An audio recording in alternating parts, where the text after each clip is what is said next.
Hello दोस्तों, आप सभी हमारे चैनल में बहुत बहुत स्वागत है। दोस्तों, आज जानेंगे कि फोर्स क्या होता है।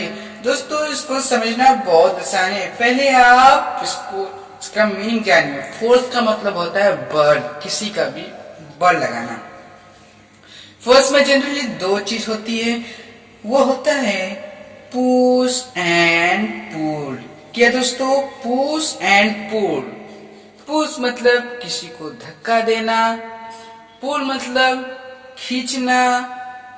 ये होता है इसका मतलब। जनरली इसका मतलब जो है फोर्स का, पुश और पुल। ये आप दो में से एक चीज ही आप कहीं ना कहीं देखेंगे। तो दोस्तों, न्यूटन का फर्स्ट लॉ क्या है? कोई भी ऑब्जेक्ट स्टेशनरी है, अगर उस पर कोई भी फोर्स अप्लाई नहीं हो रहा है, अगर उस पर कोई भी फोर्स अप्लाई नहीं हो रहा है तो न्यूटन का फर्स्ट लॉ है। अगर ऑब्जेक्ट मोशन में है, क्या? अगर ऑब्जेक्ट मोशन में है और तभी भी उस पर क्या फोर्स अप्लाई, कोई भी फोर्स अप्लाई नहीं हो रहा है, तो उसे बोलेंगे न्यूटन का फर्स्ट लॉ। आप इसको इस तरह समझिए, जैसे कि यह बॉल है, ठीक है, ये लैंड पर बॉल है और अगर इस पे कोई भी फोर्स अप्लाई नहीं हो रही हो, इसको मोशन में या बैलेंस्ड हो फोर्स, तो उसको बोलेंगे न्यूटन का फर्स्ट लॉ। अगर ऑब्जेक्ट जो है वो मूविंग में है, मूविंग पोजीशन में है और उस पर कोई भी फोर्स नहीं अप्लाई हो रहा है कि इसको रोक सके, तभी भी इसका क्या होगा? न्यूटन का फर्स्ट लॉ होगा। ये दोस्तों है और बहुत ही सिंपल है। अब चलिए दोस्तों फोर्स के दो भाग हो जाते हैं। वो कौन कौन से? एक है कांटेक्ट, एक है कांटेक्ट एंड दूसरा है non contact. What I said, second is non contact. What in these cases? Contact and non-contact force. दोस्तों, we are already daily use that two things, contact and non-contact. हम किसी को भी force transform करना है, if we need to transfer one things to another thing, that is two forces required. या तो हम फिट्स कांटेक्ट फोर्स से करें या नॉन कांटेक्ट से करें। कांटेक्ट का मतलब होता है दोस्तों कि अगर जो है फोर्स जो है वो क्या हो, टच हो के ट्रांसफॉर्म होए, तो उसे बोलते हैं कांटेक्ट फोर्स। क्या बोलते हैं? कांटेक्ट फोर्स बोलते हैं। और अगर ऑब्जेक्ट में बिना कांटेक्ट हुए, बिना टच हुए क्या फोर्स उस पर अप्लाई हो जाए, तो उसे बोलते हैं non contact force.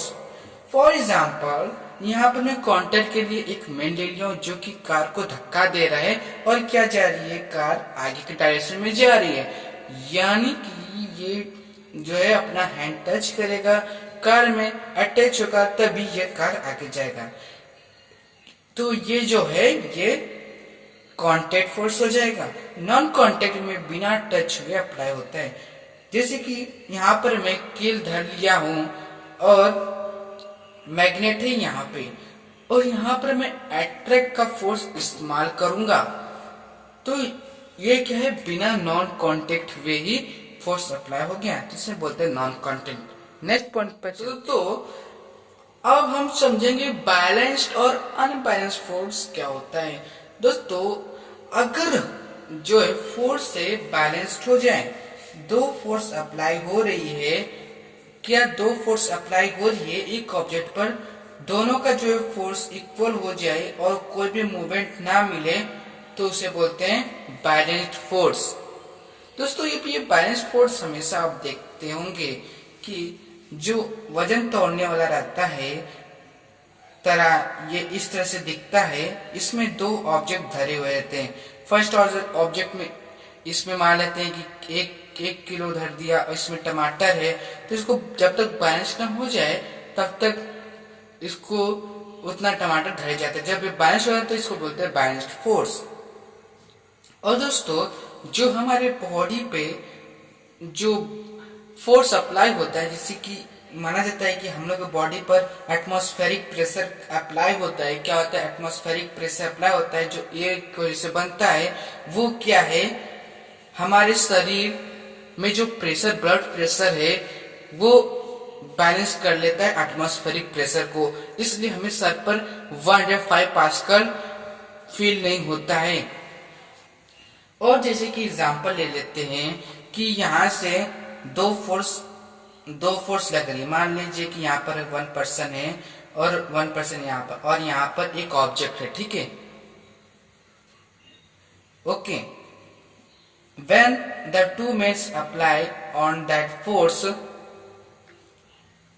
while the direction is on this that and that, तो ये इसका जो डायरेक्शन है फोर्स का वो इस तरफ है और इस तरफ है।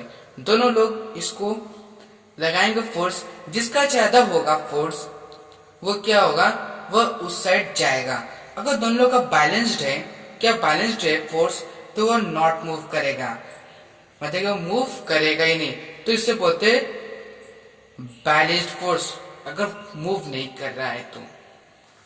अब नेक्स्ट देखते हैं कि नॉन बैलेंस्ड फोर्स क्या होता है। नॉन बैलेंस्ड फोर्स तो बहुत ही आसान है। अगर जैसे कि आप जब बॉल को किक करते हो, क्या बॉल को किक करते हो तो आपका जो वो रहता है, आपका जो आप पैर से मारते हो तो वो फोर्स क्या रहता है? बॉल भी एक अपना फोर्स लगाती है। क्या लगाती है? बॉल भी अपना फोर्स लगाती है, लेकिन आपका जो है पैर का जो फोर्स है वो ज्यादा रहता है। इसको से बॉल जो है वो आगे की तरफ जाती है। इसको बोलते हैं नॉन बैलेंस फोर्स। अगर नॉन बैलेंस फोर्स है तो ऑब्जेक्ट में मोशन होगा, अगर बैलेंस्ड है तो कोई भी मोशन नहीं दिखेगा। नॉन बैलेंस्ड मतलब कि non force is seen on that the balanced force. Okay, done it. अब नेक्स्ट दोस्तों, इनर्शिया ऑफ रेस्ट समझना बहुत ही आसान है।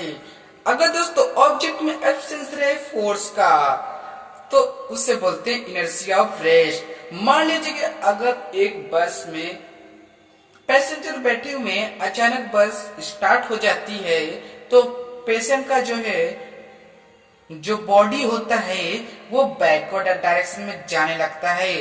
ऐसा क्यों दोस्तों? तो दोस्तों यहाँ का जो आधा पार्ट रहता है दोस्तों, वो पैसेंजर का जो आधा पार्ट है बॉडी का, वो क्या होता है? बस जब मोशन में जाती है फॉरवर्ड में तो उसका आधा बॉडी भी जाने लगता है आगे, लेकिन जो उसका अपर हाफ रहता है, ये बॉडी जो रहता है, ये मैं इस दोनों को अलग अलग कर देता हूँ। इसका पैर है, इसका पेट और हाथ है, ठीक है। ये उसका आधा जो बॉडी है, ये जो आधा बॉडी रहता है, ये क्या आगे के डायरेक्शन में जाने लगता है। और दोस्तों ये जो बॉडी रहता है ये स्टेशनरी रहता है, यानी कि इसमें कोई फोर्स ही नहीं आती कि मोशन में आए ये पार्ट्स पैसेंजर का। क्यों? क्योंकि ये इनर्शिया ऑफ रेस्ट, क्योंकि इसके अंदर एब्सेंस है फोर्स का। तो दोस्तों आप सभी लोग समझ गए। अगर आपको वीडियो पसंद आया तो don't forget to subscribe and like it. Thank you so much.